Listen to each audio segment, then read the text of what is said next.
ಒಳ್ಳೆ ಇನ್ಕಮ್. ಹೌದು 60,000 ತೊಗೊಂಡು ಮನೇಲಿ ಇಟ್ಕೊಂತಾರೆ ಅವರು. ಕರೆಕ್ಟ್. ಯಾವುದೇ ಬ್ಯಾಂಕಿಗೆ ಕಟ್ಟಲ್ಲ, ಕಟ್ಟಿದ್ರು SBI ಅಕೌಂಟಿಗೆ ಕಟ್ಬಿಡ್ತಾರೆ. ಹೌದು ಕರೆಕ್ಟಾ?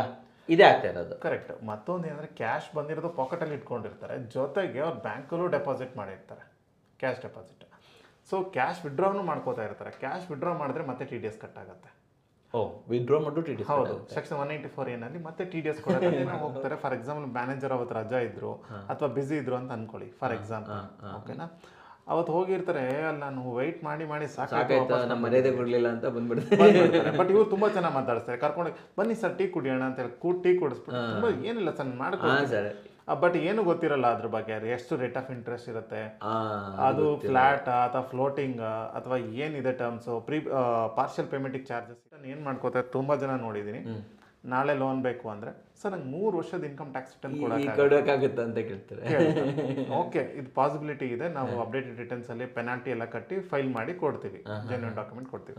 ಬಟ್ ಬ್ಯಾಂಕರ್ ಇನ್ನೊಂದು ಸೆಕೆಂಡ್ ಕ್ವಶನ್ ಕೇಳ್ತಾರೆ, ನೀವೆಲ್ಲ ಲಾಸ್ಟ್ ಒಂದೇ ದಿನದಲ್ಲಿ 3 ವರ್ಷದ್ದು ಮಾಡಿಸ್ಕೊ ಬಂದಿದ್ದೀರಾ, ಮಿನಿಮಮ್ 6 months ಗ್ಯಾಪ್ ಇರಬೇಕು. ನಮಸ್ತೆ ಕನ್ನಡಿಗರಿಗೆ ನಮಸ್ತೆ ಮಾಡ್ತಿರುವಂತ ನಾನು ನಿಮ್ಗೆ ನೋಡ್ಕೋರ ಬಂದಿನ ಒಂದು ಹೊಸ ಜೊತೆ, ಒಂದು ಹೊಸ ಫೈನಾನ್ಷಿಯಲ್ ಇನ್ಫಾರ್ಮೇಶನ್ ಜೊತೆ. ಕನ್ನಡ ಕೋರ ಚಾನಲ್ ಅಲ್ಲಿ ಫೈನಾನ್ಷಿಯಲ್ ಇನ್ಫಾರ್ಮೇಶನ್ ಅಂತಂದ್ರೆ ಒಂದೇ ಹೆಸರು, ಅದುವೇ ಈಸಿ ಕ್ಲಿಯರ್ ಟ್ಯಾಕ್ಸ್. ಅಂಡ್ ನಮ್ಮ ಮಂಜುನಾಥ್ ಸರ್ ರೆಗ್ಯುಲರ್ ಆಗಿ ಬರ್ತಾ ಇರ್ತಾರೆ, ಒಳ್ಳೊಳ್ಳೆ ಮಾಹಿತಿಯನ್ನು ಕೊಡ್ತಾ ಇರ್ತಾರೆ. ನಿಮಗೆ ಟ್ಯಾಕ್ಸ್ ರಿಲೇಟೆಡ್ ಯಾವುದೇ ಕ್ವಾರೀಸ್ ಇದ್ರು ನೋಡಿ, ಇಲ್ಲಿ ನಂಬರ್ ಬರ್ತಾ ಇದೆ, ಆ ನಂಬರ್ನ ಕಾಂಟ್ಯಾಕ್ಟ್ ಮಾಡೋದನ್ನ ಮರಿಬೇಡಿ. ಸೊ ನನ್ನ ಚಾನಲ್ ಇದೆಯಲ್ಲ ಸರ್, ಇಲ್ಲಿ ತುಂಬಾ ಜನ ನೋಡೋರು ಏನಂತಂದ್ರೆ ಸ್ವಲ್ಪ ಮಿಡಲ್ ಕ್ಲಾಸ್ ಇವರು. ಓಕೆನಾ, ಎಲ್ಲರೂ ದೊಡ್ಡ ದೊಡ್ಡ ಕಂಪನೀಸ್ ಹೋಗೋರು, ಸ್ಯಾಲ್ರಿ ತಗೊಳ್ಳೋರಲ್ಲ. ಕೆಲವೊಬ್ರು ರೋಡ್ ಸೈಡ್ ವೆಂಡರ್ಸ್ ಇದ್ದಾರೆ, ಆಟೋ ಓಡಿಸೋರು ಇದ್ದಾರೆ, ಈ ನಮ್ಮ ಟ್ರಾವೆಲ್ಸ್ ಅಲ್ಲಿ ವರ್ಕ್ ಮಾಡೋರು ಇದ್ದಾರೆ, ತಮ್ಮದೇ ಆದಂತ ಚಿಕ್ಕದಾದ ಅಂಗಡಿ ಇಟ್ಕೊಂಡವ್ರು ಇದ್ದಾರೆ. ಒಂದು ಕನ್ಸಿರುತ್ತೆ, ನಾವು ಕೂಡ ಮನೆ ಕಟ್ಟಬೇಕು. ಸರ್ ನಿಮಗೆ ಫಾಲೋವರ್ಸ್ ಓನ್ಲಿ ಬೆಂಗಳೂರಲ್ಲ ಸರ್, ಆಲ್ ಓವರ್ ಕರ್ನಾಟಕ, ಅದೇ ಎಲ್ಲರೂ ರೂರಲ್ ಏರಿಯಾದಿಂದಾನು ಇದ್ದಾರೆ ನಿಮಗೆ. ಸೊ ನನಗೆ ತುಂಬಾ ಜನ ಕಾಲ್ ಕೂಡ ಮಾಡ್ತಾ ಇರ್ತಾರೆ, ಸರ್ ನನಗೆ ಈ ತರ ಪ್ರಾಬ್ಲಮ್ಸ್ ಇದೆ, ಆ ತರ ಇದೆ, ನಾನು ಈ ತರ ಪ್ರಾಪರ್ಟಿ ತಗೋತೀನಿ. ಫುಲ್ ನನಗೆ ಆಲ್ ಓವರ್ ಕರ್ನಾಟಕದಿಂದ ಕಾಲ್ಸ್ ಬರ್ತಾ ಇರುತ್ತೆ. ಬಟ್ ನಿಮ್ಗೂ ಗೊತ್ತಿರಬಹುದು, ಎಲ್ಲ ಮಿಡಲ್ ಕ್ಲಾಸ್ ಅವರು, ಸ್ವಲ್ಪ most of the middle class ಅವರು. ಸೊ ಅವ್ರದ್ದು ಒಂದು ಸಮಸ್ಯೆ ಏನಂತಂದ್ರೆ, ನಾನು ಆಲ್ರೆಡಿ ಹೇಳ್ತಿಲ್ಲ, ಜಾಬ್ ಕ್ಯಾಟಗರಿ ಅವರು ಇದಾರೆ ಅಲ್ವಾ, ಅವ್ರಿಗೆ ಈ ಫಾರ್ಮ್ 16 ಇರ್ಬೋದು, ITR ಇರ್ಬೋದು, ಅವೆಲ್ಲ ಏನೂ ಇಲ್ಲ, ಕೈಯಲ್ಲಿ ಕ್ಯಾಶ್ ಇರುತ್ತೆ. ಎಷ್ಟೋ ದುಡ್ದಿರ್ತಾರೆ, ಮನೇಲಿ ಒಟ್ಟು ಮಾಡಿ ಇಟ್ಕೊಂಡಿರ್ತಾರೆ, ಕ್ಯಾಶ್ ಗಳನ್ನ ರೆಡಿ ಮಾಡ್ಕೊಂಡಿರ್ತಾರೆ, ಗೋಲ್ಡ್ ಅನ್ನ ರೆಡಿ ಮಾಡ್ಕೊಂಡಿರ್ತಾರೆ, ಕೆಲವೊಂದು ಪ್ರಾಪರ್ಟಿ ತಗೊಂಡು ಇಟ್ಕೊಂಡಿರ್ತಾರೆ. ಸೊ ಅಂತವ್ರಿಗೆ ಲೋನ್ ಅಂತ ಹೋದಾಗ ಬರೋ ಡಿಫಿಕಲ್ಟೀಸ್ ಅಂದ್ರೆ, ಈ ಫೈನಾನ್ಷಿಯಲ್ ಇನ್ಸ್ಟಿಟ್ಯೂಟ್ಗಳು ನೋಡಿದ್ರು ನಿಮ್ಮ ಹತ್ರ ಏನೂ ಇಲ್ಲ, ನಾನು ನಿಮ್ಗೆ ಲೋನ್ ಕೊಡಲ್ಲ ಅಂತ ಹೇಳ್ತಾರೆ. ಸೊ ಅಂಥವ್ರು ಲೋನ್ ತಗೊಳ್ಳೋದು ಹೇಗೆ, ಅಂಡ್ ಈಗ ನಮ್ಮ ವಿಡಿಯೋ ನೋಡಿದ ನಂತರ ಲೋನ್ಗೆ ಪ್ರಿಪರೇಟ್ ಆಗೋದು ಹೇಗೆ? ಓಕೆ ಸರ್, ನಮ್ಮ ಕರ್ನಾಟಕದಲ್ಲಿ ನಾನು ಅಬ್ಸರ್ವ್ ಮಾಡಿರೋ ಹಾಗೆ 2 ಥರ ಪೀಪಲ್ಸ್ ಇರ್ತಾರೆ. ಒಂದು ಸ್ಯಾಲರಿಡ್ ಪೀಪಲ್, ಇನ್ನೊಬ್ರು ಬಿಸ್ನೆಸ್ ಪೀಪಲ್ಸ್. ಇದು 2 ಕ್ಯಾಟಗರಿ. ಅಂದರೆ ಅವ್ರು ಸೆಲ್ಫ್ ಬಿಸ್ನೆಸ್ ಅಂದರೆ ಸೆಲ್ಫನ್ನು ಮಾಡ್ಕೋಬೋದು, ಬೇರೆ ಕಂಪ್ನಿಗೆ ಹೋಗಿ ಅವರು ಏನಾದರೂ ಮಾಡ್ಬೋದು. ಬಟ್ ಸ್ಯಾಲರಿಡ್ ಪೀಪಲ್ಸ್ಗೆ ವೆರಿ ಈಸಿ, ಅವ್ರಿಗೆ ಯಾವುದೇ ರೀತಿಯ ಡಾಕ್ಯುಮೆಂಟೇಷನ್ಸ್ ಆಗಿರಲಿ, ಬಿಕಾಸ್ ಅವರಿಗೆ ಫಾರ್ಮ್ 16 ಇರುತ್ತೆ, ಇನ್ಕಮ್ ಟ್ಯಾಕ್ಸ್ ಸಿಕ್ಬಿಡುತ್ತೆ ಈಸಿಯಾಗಿ, ಇನ್ಕಮ್ ಟ್ಯಾಕ್ಸ್ ಫೈಲ್ ಮಾಡಿದ್ರೆ ಡಾಕ್ಯುಮೆಂಟ್ ಇರುತ್ತೆ, ಆ್ಯಂಡ್ ಪೇ ಸ್ಲಿಪ್ಸ್ ಕೂಡ ಸಿಗುತ್ತೆ, ಬ್ಯಾಂಕ್ ಸ್ಟೇಟ್ಮೆಂಟು ಸಿಕ್ಬಿಡುತ್ತೆ, ಮಂತ್ಲಿ ನಿಮ್ಮ ಅಕೌಂಟಲ್ಲಿ ಕ್ರೆಡಿಟ್ ಆಗ್ತಾ ಇರುತ್ತೆ, ಪೇ ಸ್ಲಿಪ್ ಇರುತ್ತೆ, ಇನ್ಕಮ್ ಟ್ಯಾಕ್ಸ್ ಇರುತ್ತೆ. ಬೇಸ್ಡ್ ಆನ್ ದಟ್ ನಿಮಗೆ ಲೋನ್ ಈಸಿಯಾಗಿ ಆಗ್ಬಿಡುತ್ತೆ. 90% ನಿಮಗೆ ಈಸಿಯಾಗಿ ಲೋನ್ ಆರಾಮಾಗುತ್ತೆ. ಬಟ್ ಇಲ್ಲೊಂದು ಅಬ್ಸರ್ವೇಷನ್, ಫಸ್ಟ್ ಪಾಯಿಂಟ್ ಅಲ್ಲಿ ಹೇಳ್ಬಿಡ್ತೀನಿ. ಸೆಕೆಂಡ್ ಪಾಯಿಂಟ್, ಸಮಸ್ತ ಕನ್ನಡಿಗರಿಗೆ ನಮಸ್ಕಾರ. ನೀವೇನಾದ್ರೂ ನಿಮ್ಮ ಕನಸಿನ ಮನೆ ಕಟ್ಟೋದಕ್ಕೆ ಕಾಂಟ್ರಾಕ್ಟರ್ಗಳನ್ನ ಜೊತೆಯಲ್ಲಿ ಯಾವುದಾದ್ರೂ ಕನ್ಸ್ಟ್ರಕ್ಷನ್ ಕಂಪನಿಯನ್ನು ಹುಡುಕ್ತಾ ಇದ್ದೀರಾ, ಯಾರನ್ನಪ್ಪ ನಂಬೋದು ಬೆಂಗಳೂರಲ್ಲಿ ಅಂತ ಯೋಚನೆ ಮಾಡ್ತಾ ಇದ್ದೀರಾ, ನಿಮಗೆ ನಾನು ರೆಕಮೆಂಡ್ ಮಾಡುವಂಥದ್ದು RCC reliable consultants and construction. ಹೌದು ವೀಕ್ಷಕರೇ, ಇಡೀ ಬೆಂಗಳೂರಿನ ವಿಶ್ವಾಸತೆಗೆ ಅರ್ಹವಾಗಿರುವಂತಹ ಕಂಪನಿ ಅಂತ ಹೇಳ್ತೀನಿ. ಈಗಾಗಲೇ 150ಕ್ಕೂ ಹೆಚ್ಚಿನ ಜನರು ತಮ್ಮ ಮನೆಯನ್ನು ಇಷ್ಟಪಟ್ಬಿಟ್ಟು ಇವರಿಗೆ ಕೊಟ್ಟಿದ್ದಾರೆ ಅಂತ ಹೇಳ್ಬೋದು. ಸೊ ಯಾವುದೇ ರೀತಿಯ ಯೋಚನೆಯೇ ಇಲ್ಲದೆ ವಿಶ್ವಾಸಾರ್ಹವಾಗಿ ನಿಮ್ಮ ಮನೆಯನ್ನು ನಿರ್ಮಾಣ ಮಾಡಬೇಕು ಅಂತಂತಂದರೆ ನೀವು ಈ ಕೂಡಲೇ ಸ್ಕ್ರೀನ್ ಮೇಲೆ ಬರ್ತಾ ಇರೋಂಥ ನಂಬರ್ ಮೂಲಕ RCC ಅವ್ರನ್ನ ಕಾಂಟ್ಯಾಕ್ಟ್ ಮಾಡ್ಬೋದು. ಇವರ ಬೆಲೆಗಳು ಕೇವಲ 1,575 ರೂಪಾಯಿಂದ ಸ್ಟಾರ್ಟ್ ಆಗುತ್ತೆ. 9 ಪ್ಯಾಕೇಜಸ್ ಇದೆ. ನಿಮಗೆ ಯಾವ ಪ್ಯಾಕೇಜಸ್ ಬೇಕೋ ಆ ಪ್ಯಾಕೇಜಸ್ಸನ್ನು ಚೂಸ್ ಮಾಡ್ಬೋದು. ಕಂಪ್ಲೀಟ್ ಟ್ರಾನ್ಸ್ಪರೆನ್ಸಿನ ಇವರು ಮೇಂಟೈನ್ ಮಾಡ್ತಾರೆ ಅಂತ ಹೇಳ್ಬೋದು. ಜೊತೆಯಲ್ಲಿ ಯಾವ ಪ್ರಾಡಕ್ಟ್ ಯೂಸ್ ಮಾಡ್ತಾರೆ, ಯಾವ ಮಟೀರಿಯಲ್ ಬರುತ್ತೆ, ಪ್ರತಿಯೊಂದು ಕೂಡ ನಿಮಗೆ ಸಿಗುತ್ತೆ. ಆ್ಯಂಡ್ ಇನ್ನೊಂದು ವಿಚಾರ ಗೊತ್ತಾ, ಜೊತೆಯಲ್ಲಿ ನಿಮಗೆ ಬರ್ತಾ ಇರುವಂಥದ್ದು ಇಂಟೀರಿಯರ್ ಕೂಡ ಇಲ್ಲಿ ಇನ್ಕ್ಲೂಡೆಡ್ ಆಗಿರುತ್ತೆ ವೀಕ್ಷಕರೇ. ಸೊ ನಿಮ್ಮ ಕನಸಿನ ಮನೆಯನ್ನು ನನಸಾಗಿಸ್ಕೋಬೇಕು ಅಂತಂದರೆ ಈ ಕೂಡಲೇ ಸ್ಕ್ರೀನ್ ಮೇಲೆ ಕೊಟ್ಟಿರೋಂಥ ನಂಬರ್ ಮೂಲಕ RCC ಅವ್ರನ್ನ ಕಾಂಟ್ಯಾಕ್ಟ್ ಮಾಡಬಹುದು. ನಿಮ್ಮ ಕನಸಿನ ಮನೆಯನ್ನು ನನಸಾಗಿಸ್ಕೋಬಹುದು ವೀಕ್ಷಕರೇ. ನಮಸ್ಕಾರ. ಅದರ್ ದ್ಯಾನ್ ಸ್ಯಾಲರಿಡ್ ಪೀಪಲ್ ಯಾರ್ಯಾರು ಇರ್ತಾರೋ ಎಲ್ಲರೂ ಕೂಡ ಅದರ್ ದ್ಯಾನ್ ಸ್ಯಾಲರಿಡ್ ಪೀಪಲ್ಸ್ ಅಂತ ಬರ್ತಾರೆ. ನೀವು ರೋಡ್ ಸೈಡಲ್ಲಿ ಶಾಪನ್ನು ಇಟ್ಕೊಳ್ಳಿ, ಆಟೋ ಡ್ರೈವರ್ ಆಗಿರಲಿ ಅಥವಾ ಕ್ಯಾಬ್ ಡ್ರೈವರ್ಸ್ ಆಗಿರಲಿ, ಅಗ್ರಿಕಲ್ಚರ್ ಆಗಿರಲಿ, ಎಲ್ಲರೂ ಇವರು ಅದರ್ ದ್ಯಾನ್ ಬಂದ್ಬಿಡ್ತಾರೆ, ಅದರ್ ದ್ಯಾನ್ ಸ್ಯಾಲರೀಸ್. ಪ್ರಾಬ್ಲಮ್ ಏನಂದರೆ ಇವರು ಡಾಕ್ಯುಮೆಂಟೇಷನ್ಸ್ ಇರಲ್ಲ. ನೀವು ಮಾಡ್ತೀರಿ, ಫಾರ್ ಎಕ್ಸಾಂಪಲ್ ನೀವೊಂದು ಶಾಪ್ ಇದೆ ಅಂದ್ಕೊಳ್ಳಿ, ಅಥವಾ ಏನೋ ಒಂದು ರೋಡ್ ಸೈಡಲ್ಲಿ ನೀವು ಏನೋ ಒಂದು ಫುಡ್ಡು ಸೇಲ್ ಮಾಡ್ತಾ ಇದ್ದೀರಾ ಅಥವಾ ಫ್ಲವರ್ ಶಾಪ್ ಇದೆ, ಏನೋ ಒಂದಿದೆ. ಬಟ್ ಅಂದರೆ ಡಾಕ್ಯುಮೆಂಟ್ ನೀವು ಎವ್ರಿ ಮಂತ್ 1 lakh ಅರ್ನ್ ಮಾಡ್ತಾ ಇದ್ದೀರಾ, ಸ್ಯಾಲ್ರಿಲಿ ಹೋಗೋಕ್ಕಿಂತ ನೀವು ಜಾಸ್ತಿ ಅರ್ನ್ ಮಾಡ್ತಾ ಇದ್ದೀರಾ. ಬಟ್ ನಿಮ್ಮ ಹತ್ರ ಡಾಕ್ಯುಮೆಂಟೇಷನ್ಸ್ ಇಲ್ಲ, ರಿಜಿಸ್ಟರ್ಡ್ ಡೀಟೇಲ್ಸ್ ಇಲ್ಲ, ಜೊತೆಗೆ GST ಡೀಟೇಲ್ಸ್ ಇಲ್ಲ. ಯಾವುದೇ ರೀತಿ ನಿಮ್ಮ ಹತ್ರ ಒಂದು ಕರೆಂಟ್ ಅಕೌಂಟ್ ಕೂಡ ಮಾಡ್ಸಿರಲ್ಲ. ತುಂಬ ಜನ ಮಾಡಿರ್ತಾರೆ, ಸರ್ ನಂದು UPI ಅಕೌಂಟ್ ಬ್ಲ್ಯಾಕ್ ಆಯಿತು ಸರ್ ಅಂತ. ಯಾಕಂದ್ರೆ ಅದಕ್ಕೆ ಕಂಡೀಷನ್ಸ್ ಇದೆ, ಓಕೆನಾ, ಸೇವಿಂಗ್ಸ್ ಅಕೌಂಟಲ್ಲಿ ಇಷ್ಟೇ ಮಾಡಬೇಕು, ಇಷ್ಟು ಡೈಲಿ ಲಿಮಿಟ್ಸ್ ಇರುತ್ತೆ. ಆಮೇಲೆ ಅದು ಆಗ್ತದೆ ಅನ್ನೋ ಉದ್ದೇಶಕ್ಕೆ ಕರೆಂಟ್ ಅಕೌಂಟ್ ಮಾಡಿಸ್ಕೋತಾರೆ. ಏನು ಹೇಳಿ, ಅದು ಸೇವಿಂಗ್ಸ್ ಬ್ಯಾಂಕ್ ರನ್ ಆಗ್ತಾ ಇಲ್ಲ, ಅದೇನೋ ಕರೆಂಟ್ ಅಕೌಂಟ್ ಇದೆ ಅಂತೆ, ಅದಕ್ಕೋಸ್ಕರ ಮಾಡ್ತಾರೆ ಕರೆಂಟ್ ಅಕೌಂಟ್. ನನ್ನ ಬಿಸ್ನೆಸ್ ಇದೆ, ನಾನು ಫಸ್ಟು ಕರೆಂಟ್ ಅಕೌಂಟ್ ಓಪನ್ ಮಾಡಬೇಕು, ಅದಾದ್ಮೇಲೆ ಲೀಗಲ್ ಫಾರ್ಮಾಲಿಟೀಸ್ ಎಲ್ಲ ನೋಡ್ಕೋಬೇಕು ಅನ್ನೋ ತುಂಬ ಜನ ಗೊತ್ತೇ ಇರೋದಿಲ್ಲ. ಕೆಲಸ ಮಾಡ್ತಾ ಇದ್ದೀವಿ, ದುಡ್ಡು ಬರ್ತಾ ಇದೆ. ಒಂದು ಉದಾಹರಣೆ ಕೊಟ್ಬಿಡ್ತೀನಿ. ತುಂಬಾ ಜನ ಏನ್ ಮಾಡ್ತಾರೆ ಅಂತಂದ್ರೆ ನೋಡಿ, ರೋಡ್ ಸೈಡ್ ಒಂದು like idli hotel, dosa hotel ಇಟ್ಬಿಡ್ತಾರೆ. ನಾವು ಊರಿಗೆಲ್ಲ ಹೋಗ್ಬೇಕಾದ್ರೆ ತಿನ್ಕೊಂಡು ಹೋಗ್ಬಿಡ್ತೇವೆ. ಅವ್ರಿಗೆ ಏನಿಲ್ಲ ಅಂದ್ರೂ ಕೂಡ ಮಿನಿಮಮ್ ಪ್ರತಿದಿನ 2,000 ರೂಪಾಯಿವರೆಗೂ ಕೂಡ ಪ್ರಾಫಿಟ್ ಇದೆ. ಹೌದು, ಮಿನಿಮಮ್ ತಿಂಗಳಿಗೆ 60,000 ಒಳ್ಳೆ ಇನ್ಕಮ್. 60,000 ತಗೊಂಡು ಮನೇಲಿ ಇಟ್ಕೊಂತಾರೆ ಅವರು. ಕರೆಕ್ಟ್. ಯಾವುದೇ ಬ್ಯಾಂಕಿಗೆ ಕಟ್ಟಲ್ಲ, ಕಟ್ಟಿದ್ರು SBI ಅಕೌಂಟಿಗೆ ಕಟ್ಬಿಡ್ತಾರೆ. ಕರೆಕ್ಟಾ? ಇದೇ ಆಗ್ತಾ ಇರೋದು. ಕರೆಕ್ಟ್. ಮತ್ತೊಂದು ಏನಂದ್ರೆ ಕ್ಯಾಶ್ ಬಂದಿರೋದು ಪಾಕೆಟಲ್ಲಿ ಇಟ್ಕೊಂಡಿರ್ತಾರೆ, ಜೊತೆಗೆ ಅವ್ರು ಬ್ಯಾಂಕಲ್ಲೂ ಡೆಪಾಸಿಟ್ ಮಾಡಿರ್ತಾರೆ, ಕ್ಯಾಶ್ ಡೆಪಾಸಿಟ್. ಸೊ ಕ್ಯಾಶ್ ವಿಡ್ರಾನು ಮಾಡ್ಕೋತಾ ಇರ್ತಾರೆ. ಕ್ಯಾಶ್ ವಿಡ್ರಾ ಮಾಡಿದ್ರೆ ಮತ್ತೆ TDS ಕಟ್ ಆಗುತ್ತೆ. ವಿಡ್ರಾ ಮಾಡೋದು TDS. ಹೌದು, ಸೆಕ್ಷನ್ 194 ಏನಲ್ಲಿ ಮತ್ತೆ TDS ಕೂಡ ಓಕೆನಾ. ಸೊ ಅದು TDS ಕಟ್ ಆಗ್ತಾರೆ ಸರ್. ಆಮೇಲೆ ಫೋನ್ ಮಾಡ್ತಾರೆ, ಸರ್ ನನ್ನ ಅಮೌಂಟ್ ನಾನು ಡ್ರಾ ಮಾಡಿದ್ರೆ TDS ಕಟ್ ಮಾಡ್ತಿದ್ದಾರೆ ಸರ್. ಆವಾಗ ಮತ್ತೆ ಇನ್ಕಮ್ ಟ್ಯಾಕ್ಸ್ ಫೈಲ್ ಮಾಡಬೇಕು, ರೀಫಂಡ್ ಬರುತ್ತೆ. ಬಟ್ ಅದಕ್ಕೆ ಡೀಟೇಲ್ಸ್ ಎಲ್ಲ ಕೊಡಬೇಕಾಗತ್ತೆ. ಸೊ ಈ ಥರ ನನ್ನ ಪ್ರಕಾರ ನೀವು ಫಸ್ಟ್ ಪ್ರಾಪರ್ಟಿ ಹೋಗ್ತೀರಾ ಅಂದರೆ ಏನೇನು ಇಂಪಾರ್ಟೆಂಟ್ ಪಾಯಿಂಟ್ ಅಂತಂದರೆ, ನೀವು salaried people other than salary. Salary ಆಗಿದ್ರೆ ಎನಿವೇ ನಾನು ಹೇಳ್ಬಿಡ್ತೀನಿ, 6 months bank statement, PAN card, Aadhaar card, 3 months pay slips ಬೇಕಾಗುತ್ತೆ. ಇನ್ಕಮ್ ಟ್ಯಾಕ್ಸ್ ಫೈಲಿಂಗ್ ಡೀಟೇಲ್ಸ್ ಕೊಟ್ಟರೆ ನಿಮ್ಗೆ ಈಸಿಯಾಗಿ ಲೋನ್ಸ್ ಆಗತ್ತೆ. ಇದು ಒಂದು.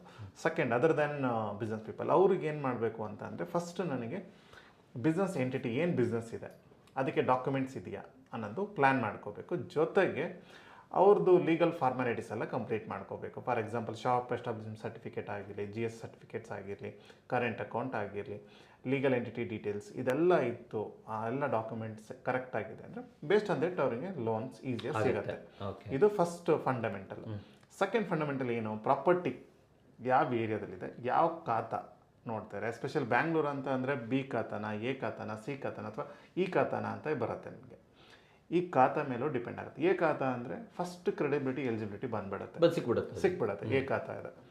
ದೆನ್ ನಿಮಗೆ ಲೋನು ಎಷ್ಟು ವರ್ಷಕ್ಕೆ ಬೇಕು ನಿಮಗೆ, ಅದಾದಮೇಲೆ ಸಿಬಿಲ್ ಸ್ಕೋರ್. ಎಲ್ಲರೂ ಒಂದು ಮೊಬೈಲ್ ತೊಗೊಂಡಿರ್ತಾರೆ, ಸರ್ ನಮ್ಮ ಬ್ರದರ್ಗೆ ಒಂದು ಮೊಬೈಲ್ ಕೊಡಿಸಿದ್ದೆ ಸರ್, ಅವರು ಕಟ್ಟಲಿಲ್ಲ, ಸಿಬಿಲ್ ಸ್ಕೋರ್ ಡ್ರಾಪ್ ನಂದಲ್ಲ ಸರ್ ಅದು, ನಮ್ಮ ಬಟ್ ನಾನು ಡಾಕ್ಯುಮೆಂಟ್ ಮಾತ್ರ ಕೊಟ್ಟಿದ್ದೆ ಸರ್ ಅಂತ ಹೇಳ್ತಾರೆ. ಸಿಬಿಲ್ ಸ್ಕೋರ್ ಎಲ್ಲ ಡೌನ್ ಆಗಿಬಿಟ್ಟಿರುತ್ತೆ. ಓಕೆನಾ, ಅದು ಲೋನ್ ಕ್ರೆಡಿಬಿಲಿಟಿ ಇಂಪ್ಯಾಕ್ಟ್ ಆಗುತ್ತೆ. ಎಷ್ಟಿರಬೇಕು ಸಿಬಿಲ್ ಸ್ಕೋರ್ ಸರ್? ಮಿನಿಮಮ್ ಅಂದ್ರೂ 550 ಅಬೌವ್ ಇರಬೇಕು. 550 ಅಬೌವ್ ಇರಲೇಬೇಕು. ಹೌದು, 550 ಮಿನಿಮಮ್ ಸರ್. ಬೆಸ್ಟ್ ಅಂದ್ರೆ ನಿಮಗೆ 800 900 ಬಟ್ ಮಿನಿಮಮ್ 650 ಕೇಳ್ತಾರೆ. ಬ್ಯಾಂಕಿಂಗ್ ಪೀಪಲ್ ಅಲ್ಲಿ ಹೋಗ್ತೀರಾ ಅಂತಂದ್ರೆ ಮಿನಿಮಮ್ 650 ಅಬೌವ್ ಇರಬೇಕು.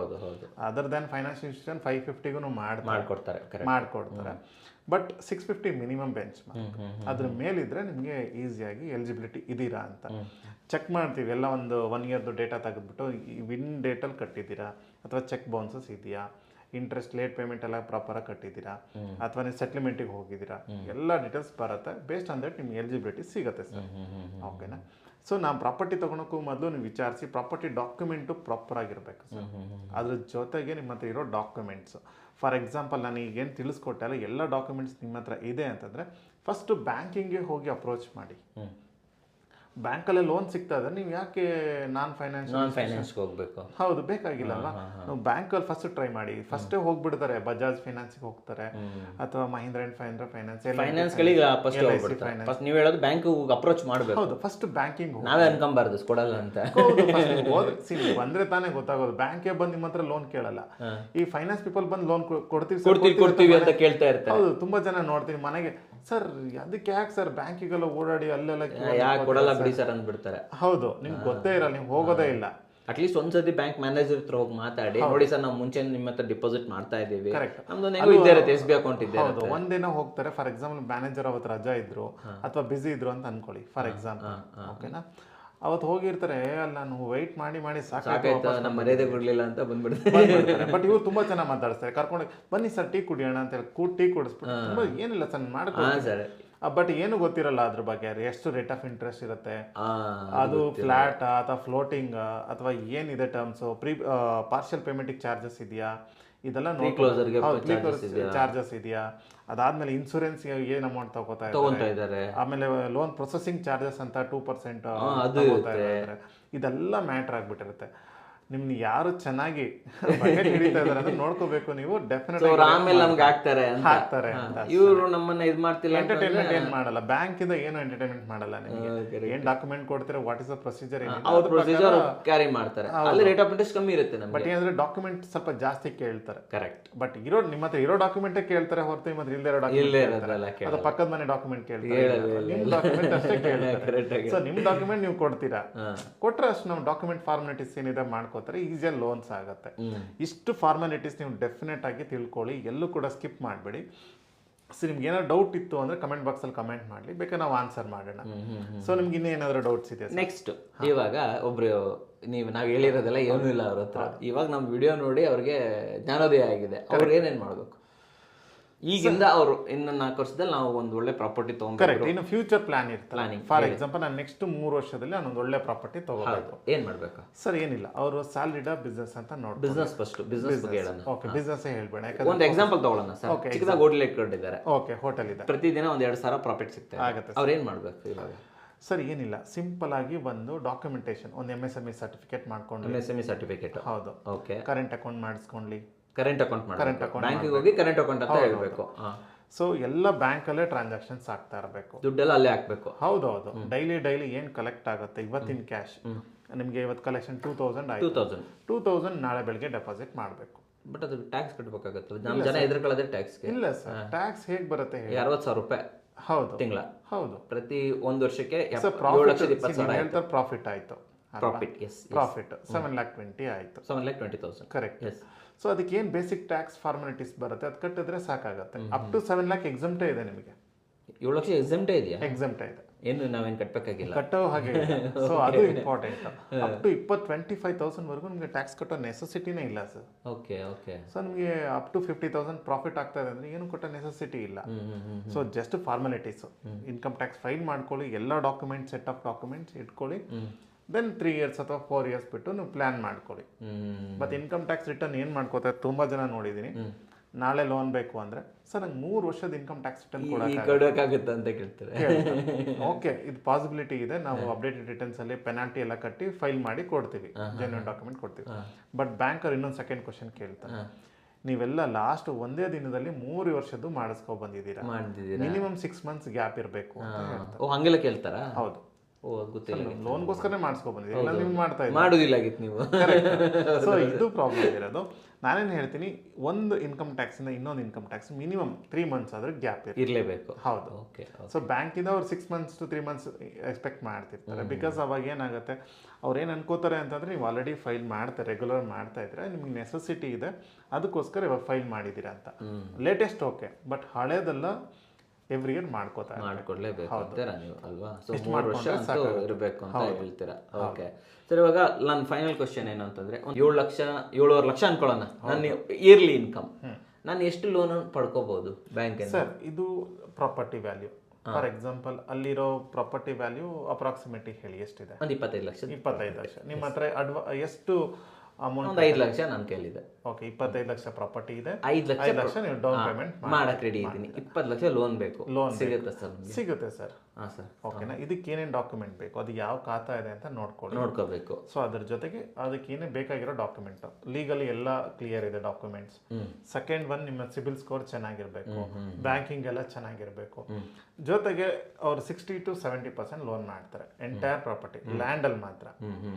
ಸೊ ಕನ್ಸ್ಟ್ರಕ್ಷನ್ ಬೇಕಾದ್ರೆ 80% ಅಪ್ ಟು 80% ನಿಮಗೆ ಲೋನ್ ಮಾಡ್ಕೊಡ್ತಾರೆ. ಬಟ್ ಲ್ಯಾಂಡ್ ಅಲ್ಲಿ ಮಾತ್ರ ಮ್ಯಾಕ್ಸಿಮಮ್ 60 to 70% ನಿಮಗೆ ಅಪ್ರಾಕ್ಸಿಮೇಟ್ಲಿ ಮಾಡ್ತಾರೆ. ಅಷ್ಟು ಅಮೌಂಟ್ ಕಟ್ಟಿದ್ರೆ ಸಾಕು, ನಿಮಗೆ ಲೋನ್ ಈಸಿಯಾಗಿ ಆಗ್ಬಿಡುತ್ತೆ, ಸಿಗುತ್ತೆ ಅಂತೀರಾ ನಿಮ್ಮ ಪ್ರಕಾರ ಅಲ್ವಾ? ಸೊ ನೀವು ಹೇಳ್ದಂಗೆ ಈ ಡಾಕ್ಯುಮೆಂಟೇಶನ್ ಕ್ಲಿಯರ್ ಆಗಿದ್ರೆ ನಮ್ಮ ಇನ್ಕಮ್ ಸ್ವಲ್ಪ ಕಮ್ಮಿ ಇದ್ರೂ ಕೂಡ ಲೋನ್ ಸಿಗೋ ಚಾನ್ಸಸ್ ಜಾಸ್ತಿ ಅಂತ ನಮ್ಗೊಂದು ಗಾದೆ ಮಾತು ಹೇಳ್ತಾರೆ, ಏನೋ ಗಡ್ಡಕ್ಕೆ ಬೆಂಕಿ ಬಿದ್ದಾಗ ಗುಂಡಿ ತೋಡಕ್ಕೆ ಹೋಗಿ ಫಾರ್ ಎಕ್ಸಾಂಪಲ್ ನಮಗೆ ಇವಾಗ ಮನೆ ಕಟ್ಟಬೇಕು ಅಂದ್ರೆ ಇವಾಗ ಅವ್ರು ಡಾಕ್ಯುಮೆಂಟೇಶನ್ ಮಾಡಬೇಕು ನಾನು ಅಂತ ಪ್ಲಾನ್ ಮಾಡೋದು ಅದು ರಾಂಗ್ ಅಲ್ವಾ? ತಪ್ಪದು. ಓಕೆ. ಸೊ ನಮಗೆ ನಾವು ಪ್ಲಾನ್ ಮಾಡಬೇಕು ನೆಕ್ಸ್ಟ್ 5 years ನಂದು ಏನು ಗೋಲ್ಸ್ ಇದೆ, ನನ್ನ ಏನು ಅಚೀವ್ಮೆಂಟ್ ಇದೆ, ಇವಾಗಲೇ ನಾವು ಅದ್ರ ಪ್ಲಾನಿಂಗ್ ಅಲ್ಲಿ ಇದ್ರೆ ಈಸಿಯಾಗಿ ಆಗುತ್ತೆ. ಓಕೆ. ನಾನು ಇವಾಗ ಸರ್ ದುಡ್ಡಿದೆ ನನ್ನ ಪಾಕೆಟಲ್ಲಿ ಇದೆ, ನಂಗೆ ಒಳ್ಳೆ ಲ್ಯಾಂಡ್ ಬೇಕು ಅಂದ್ರೆ ನೋಡ್ಕಿದ್ರು ಸಿಗೋದಿಲ್ಲ ಅಂತ ಹೇಳ್ತೀರಾ ಅಲ್ವಾ? ಸೊ ವೀಕ್ಷಕರೇ, ಇದರ ಒಂದು ಸಾರಾಂಶ ಹೇಳಬೇಕು ಅಂತಂತಂದ್ರೆ ಇಷ್ಟೇನೆ. ಸೊ ನೀವು ಈಗಲಿಂದನೇ ಪ್ಲಾನ್ ಮಾಡ್ಕೊಳ್ಳಿ. ಒಂದು 4 ರಿಂದ 5 ವರ್ಷದ ಪ್ಲಾನಿಂಗನ್ನು ಇವಾಗಲೇ ಮಾಡ್ಕೊಳ್ಳಿ. ಇನ್ನೊಂದು ಮೇನ್ ಏನಂತಂದ್ರೆ, ನಾವು ₹1 ದುಡಿದ್ರೂ ಕೂಡ ಇದನ್ನು ಬ್ಯಾಂಕಲ್ಲಿ ಹಾಕ್ಬಿಟ್ರೆ ಟ್ಯಾಕ್ಸ್ ಕಟ್ಕೋಬೇಕಾಗತ್ತೆ ಅಂತ ತುಂಬಾ ಜನ ಅನ್ಕೊಂಡಿರ್ತಾರೆ. ಆ ಥರ ಇಲ್ಲ. ನೀವು 7 ಲಕ್ಷದವರೆಗೂ ಕೂಡ ಎಕ್ಸೆಂಪ್ಷನ್ ಇದೆ. ಸೊ ದಯವಿಟ್ಟು ಪ್ಲಾನ್ ಮಾಡ್ಕೊಳ್ಳಿ. ಸರ್ ಹೇಳ್ದಂಗೆ ಚಿಕ್ಕದಾಗ್ಲಿ ಪುಟ್ಟದಾಗ್ಲಿ ಒಂದು ನಿಮ್ ಬಿಸ್ನೆಸ್ ಮಾಡ್ತಾ ಇದ್ರ ಅಂದ್ರೆ ಅದು ಕರೆಕ್ಟ್ ಆಗಿ ರಿಜಿಸ್ಟರ್ ಮಾಡ್ಕೊಳ್ಳಿ. ಕರೆಂಟ್ ಅಕೌಂಟ್ ಅನ್ನ ಮಾಡ್ಕೊಳ್ಳಿ. 3 ವರ್ಷದ IT ಅನ್ನ ಕ್ರಿಯೇಟ್ ಮಾಡ್ಕೊಳ್ಳಿ. ಕರೆಕ್ಟ್ ಅಲ್ವಾ? 3 ವರ್ಷದ ಇದ್ರೆ ಕ್ರೆಡಿಬಿಲಿಟಿ ಅವ ಲೇಟೆಸ್ಟ್. ಹೌದು ಅಲ್ವಾ? ಸೊ ಇದ್ರ ಬಗ್ಗೆ ಟ್ಯಾಕ್ಸ್ ಬಗ್ಗೆ ಇನ್ನೂ ಹೆಚ್ಚಿನ ಮಾಹಿತಿ ಬೇಕು. ನಮ್ಮ ಅಂಗಡಿ 2,000 ಅಲ್ಲ, ನಾವು ಪ್ರತಿದಿನ 20,000 ಮಾಡ್ತಾ ಇದ್ದೀವಿ. ಅವಾಗ ಏನು ಮಾಡೋಣ ಸರ್ ಅಂತ ಡೌಟ್ ಇದ್ರೆ ಇಲ್ಲಿ ನೋಡಿ, ಇಲ್ಲಿ ನಂಬರ್ ಬರ್ತಾ ಇದೆ, ಈಸಿ ಕ್ಲಿಯರ್ ಟ್ಯಾಕ್ಸ್ ಅವ್ರದ್ದು. ಸರ್ ನಿಮಗೆ ಕಾಂಟ್ಯಾಕ್ಟ್ ಮಾಡ್ಬೋದು. ಆ್ಯಂಡ್ ಸರ್ ಬಗ್ಗೆ ತಿಳ್ಕೊಬೇಕಂದ್ರೆ ಅವರ ಸೋಷಿಯಲ್ ಮೀಡಿಯಾ ಹ್ಯಾಂಡಲ್ಸ್ಗಳನ್ನು ಕೂಡ ಕೊಟ್ಟಿರ್ತೀನಿ, ಅಲ್ಲೇ ಅವ್ರನ್ನ ಫಾಲೋ ಮಾಡ್ಬೋದು, ಹೆಚ್ಚಿನ ಮಾಹಿತಿನ ತಿಳ್ಕೊಬೋದು. ಸರ್ ಇವ್ರು ಯಾರಾದರೂ ಮಾಡಿದ್ರೆ ನೀವು ಸ್ವಲ್ಪ ಅಸಿಸ್ಟ್ ಮಾಡ್ತೀರಾ? ಅವ್ರಿಗೆ ಏನೇ ಡಾಕ್ಯುಮೆಂಟ್ಸ್ ಬೇಕು, ನನಗೆ ಇನ್ಕಮ್ ಟ್ಯಾಕ್ಸ್ ಫೈಲ್ ಮಾಡಬೇಕು ಅಥವಾ MSME ಸರ್ಟಿಫಿಕೇಟ್ಸ್ ಬೇಕು ಅಥವಾ ಕರೆಂಟ್ ಅಕೌಂಟ್ ಮಾಡಬೇಕು, ಸರ್ ಏನೇ ಡೌಟ್ಸ್ ಇದ್ರು ಕೂಡ ನೀವು ಕಾಲ್ ಬ್ಯಾಕ್ ಮಾಡಿದ್ರೆ ನಾವು ಅಸಿಸ್ಟೆನ್ಸ್ ಮಾಡ್ಕೊಡ್ತೀರಾ. ಟ್ಯಾಕ್ಸ್ ಅಸಿಸ್ಟೆನ್ಸ್ ಏನಿದ್ರು ಕೂಡ ಮಾಡ್ಕೊಡ್ತೀರಾ. ಇಲ್ಲಿ ಈಗಲೇ ನಂಗೆ 3 ವರ್ಷದ IT ಬೇಕಂದ್ರೂ ಮಾಡ್ಕೊಡ್ತೀನಿ, ರೆಡಿ ಮಾಡ್ಕೊಡ್ತೀರಾ. ಬಟ್ ನಾಟ್ ಸಜೆಸ್ಟೇಬಲ್ ಆ ಥರ ಮಾಡೋದು. ನನ್ನ ಒಪಿನಿಯನ್ ಏನಂತಂದ್ರೆ, ನೀವು ಪ್ಲಾನಿಂಗ್ ಅಲ್ಲಿ 3 ವರ್ಷದ ನೆಸೆಸಿಟಿ ಇದ್ರೆ ಮಾಡ್ಕೊಡೋಣ. ಫಾರ್ ಎಕ್ಸಾಂಪಲ್ ಈ ವಿಡಿಯೋನ ಒಂದು ವೆಹಿಕಲ್ ತಗೊಂಡವ್ರು ಕೂಡ ನೋಡ್ತಾ ಇರ್ತಾರೆ. ಫಾರ್ ಎಕ್ಸಾಂಪಲ್ ನಾನು ಒಂದು ಕಾರ್ ತಗೋಬೇಕು, ಕ್ಯಾಬ್ ಡ್ರೈವಿಂಗ್ ಮಾಡ್ತೀನಿ ಅಂತ, ಅವ್ರಿಗೂ IT ನೆಸೆಸಿಟಿ ಇರುತ್ತೆ, ಅವಾಗಲೂ ಕೂಡ ಮಾಡ್ಕೊಡ್ತಾರೆ. ಸೊ ಒಟ್ನಲ್ಲಿ ಏನಾಗುತ್ತೆ, ಬಟ್ ಗ್ಯಾಪ್ ಇದ್ರೆ ಒಳ್ಳೇದು. ಸೊ ನಮ್ಗೆ ಅದು 6 month ಗ್ಯಾಪ್ ಇದ್ದಷ್ಟು, 6 months to 1 year ಇದ್ರೆ ಬೆಸ್ಟ್ ಅಂತ ಹೇಳ್ತೀರಾ. ಬಟ್ ಯಾರ್ಯಾರು ಸ್ಯಾಲರಿ ಪೀಪಲ್ ಇಲ್ವೋ ಎಲ್ಲರೂ ಕೂಡ ಮಸ್ಟ್ ಅಂಡ್ ಶುಡ್ ಆಗಿ ಇನ್ಕಮ್ ಟ್ಯಾಕ್ಸ್ ಫೈಲ್ ಮಾಡೋದನ್ನ ಡೆಫಿನೆಟ್ ಆಗಿ ಮರಿಬೇಡಿ ಅಲ್ವಾ? ಹೌದು. ಇನ್ಕಮ್ ಟ್ಯಾಕ್ಸ್ ಫೈಲ್ ಹೇಳ್ತಾ ಇರೋದು, ಇನ್ಕಮ್ ಟ್ಯಾಕ್ಸ್ ಕಟ್ಟಿ ಅಂತ ಹೇಳ್ತಾ ಇಲ್ಲ ಸರ್. ಟ್ಯಾಕ್ಸ್ ಕಟ್ಟಿ ಫೈಲ್ ಬೇರೆ, ಕಟ್ಟೋದು ಬೇರೆ. ಜಸ್ಟ್ ಫೈಲ್ ಮಾಡಿದ್ರೆ ಸಾಕು. ನೀವು ಟ್ಯಾಕ್ಸ್ ಕಟ್ಟಿ ನಿಮ್ಗೆ ಏನ್ ಇನ್ಕಮ್ ಇದೆ ಅದ್ರ ಬೇಸ್ಡ್ ಆನ್ ದಟ್ ಟ್ಯಾಕ್ಸ್ ಬರುತ್ತೆ. ನಿಮ್ಗೆ ಅಪ್ ಟು 7 lakh ಟ್ಯಾಕ್ಸ್ ಕಟ್ಟೋದಿಲ್ಲ. ಇದನ್ನ ಎಲ್ಲರೂ ತಿಳ್ಕೊಬೇಕು. ಚಿಕ್ಕ ಪುಟ್ಟ ಬಿಸ್ನೆಸ್ ಮಾಡ್ತಾ ಇರ್ತೀರಾ, ಕ್ಯಾಬ್ ಓಡಿಸ್ತಾ ಇರ್ತೀರಾ, ಆಟೋ ಓಡಿಸ್ತಾ ಇರ್ತೀರಾ, ಪ್ರತಿಯೊಬ್ರು ಒಂದು ಫೈನಾನ್ಷಿಯಲ್ ಟ್ರ್ಯಾಕ್ ರೆಕಾರ್ಡ್ ಇಟ್ಕೊಂಡ್ರೆ ನಾಳೆ ದಿನ ಮನೆ ಕಟ್ಟೋದಕ್ಕೆ, ಮನೆ ತಗೊಳ್ಳೋದಕ್ಕೆ, ಬಿಸ್ನೆಸ್ ಮಾಡೋದಕ್ಕೆ ಲೋನ್ ಈಸಿಯಾಗಿ ಸಿಗುತ್ತೆ. ಫೈನಾನ್ಸ್ ಇನ್ಸ್ಟಿಟ್ಯೂಟ್ಗಳಿಂದ ಅಲ್ಲ, ಮಾಮೂಲಿ ಬ್ಯಾಂಕ್ಗಳಿಂದ ಸಿಗುತ್ತೆ. ಕರೆಕ್ಟಾ ಸರ್? ಸೂಪರ್ ಆಗಿ ಹೇಳಿದ್ರೆ. ಇದೇ ರೀತಿಯಲ್ಲಿ ಹೆಚ್ಚಿನ ಮಾಹಿತಿ ಬೇಕು ಅಂತಂದ್ರೆ ದಯವಿಟ್ಟು ಚಾನಲ್ ಸಬ್ಸ್ಕ್ರೈಬ್ ಮಾಡಿ. ಆ್ಯಂಡ್ ಕಮೆಂಟ್ ಸೆಕ್ಷನ್ ಹೋಗ್ಬಿಟ್ಟು ನಿಮಗೆ ಯಾವ ಟಾಪಿಕ್ ಬೇಕು ಅಂತ ಮೆನ್ಷನ್ ಮಾಡೋದನ್ನ ಮರಿಬಿಡಿ ಸರ್. ನಮ್ಮ ವೀಕ್ಷಕರಿಗೆ ಒಂದು ಒಳ್ಳೆ ಅಡ್ವೈಸ್ ಅನ್ನ ತಗೊಂಡ್ಬಂದಿದ್ದಕ್ಕೆ ಧನ್ಯವಾದಗಳು. ಧನ್ಯವಾದಗಳು ವೀಕ್ಷಕರೇ.